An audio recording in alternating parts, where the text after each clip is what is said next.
ভারতের অন্য ভেন্যু তো ভারতই, তো ভেন্যু বলে তো কোনো কথা নেই। তবে আমাদের যেহেতু আপনারা জানেন যে আমরা এই বিশ্বকাপের ব্যাপারে একক সিদ্ধান্ত নিচ্ছি না, আমরা গভর্নমেন্টের সাথে আমরা আলোচনা করে সিদ্ধান্ত নেব এবং যেখানে আমরা দাঁড়িয়েছিলাম এখন সেখানেই আছি। যদি একটু মোটা দাগে একটু জানতে চাচ্ছি, যদি মানে আইসিসি জানায় যে না ভারত থেকে সূচি সরানো যাবে না, পূর্বের সূচিতে খেলতে হবে, শ্রীলঙ্কায় খেলার কোনো সুযোগ নাই, সেক্ষেত্রে বাংলাদেশ এই বিশ্বকাপে পার্টিসিপেট করবে কিনা? এই মুহূর্তে কিছু বলতে পারছি না, ওই চিঠিটা না আসা পর্যন্ত। ভাই, দুই দেশের সরকারি পর্যায়ে কোনো আলোচনার চান্স আছে? আমি এখনো কিছু শুনিনি এই ব্যাপারে। বুলবুল ভাই, আমরা বিভিন্ন জায়গায় শুনছি, যদিও মিডিয়া থেকে শোনা, আসলে হায়দ্রাবাদ বা চেন্নাইতে মানে অফার দেওয়া হয়েছে আনঅফিসিয়াল, এটা কি সত্য কিনা? এবং না, আমি এই ব্যাপারে কিছু শুনিনি। কতদিনের মধ্যে আশা করছেন উত্তরটা? ইসি হবে উত্তরটা আসে? মানে সহজ অঙ্ক হিসেব করলে আজকে কালকে তো দুবাই বন্ধ, তো হয়তো সোম মঙ্গলবারের দিকে হয়তো মানে আমি জানি না তাদের উপর। আপনাদের সঙ্গে কি কোনো যোগাযোগ করা হয়েছে আইসিসি থেকে? কেউ কোনো না না না, হয় কি এত অনেক প্রফেশনাল অর্গানাইজেশন, তো ওই তো লাইনের বাইরে সাধারণত কথাবার্তা কেউ বলে না।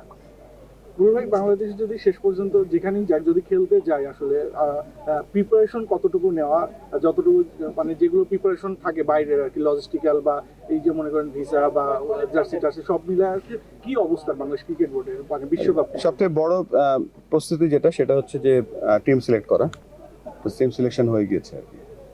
বাংলাদেশকে ছাড়া বিশ্বকাপ হবে, মানে এটা কি আপনারা মনে করছেন কিনা যে রিয়েলিস্টিক না, মানে বাংলাদেশকে ছাড়া হওয়া সম্ভব না?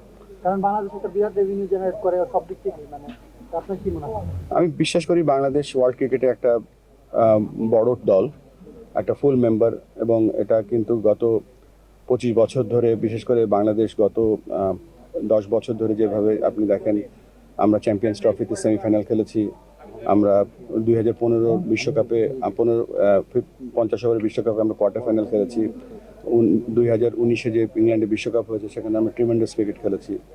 সো সব কিছু মিলিয়ে বাংলাদেশ অবশ্যই একটা বড় দল, এবং আমরা আমরা বাংলাদেশকে ভাবি যে বিশ্বের অন্যতম একটা সেরা দল, এবং এই টি-20 বিশ্বকাপে যেহেতু এটা সাবকন্টিনেন্টে হচ্ছে সেটা আমাদের জন্য একটা বড় অ্যাডভান্টেজ। সব কিছু মিলিয়ে আমরা সবসময় বলে থাকি বাংলাদেশ একটা এক্সাইটিং ক্রিকেটিং টিম, তো এই বিশ্বকাপেও বাংলাদেশ ইনশাল্লাহ ভালো খেলবে।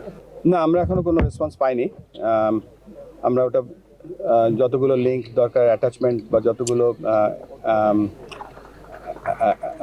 ইনফরমেশন দেওয়ার সব আমরা দিয়ে দিয়েছি, তো আমরা ওয়েট করছি আইসিসি আমাদেরকে কি জানায়।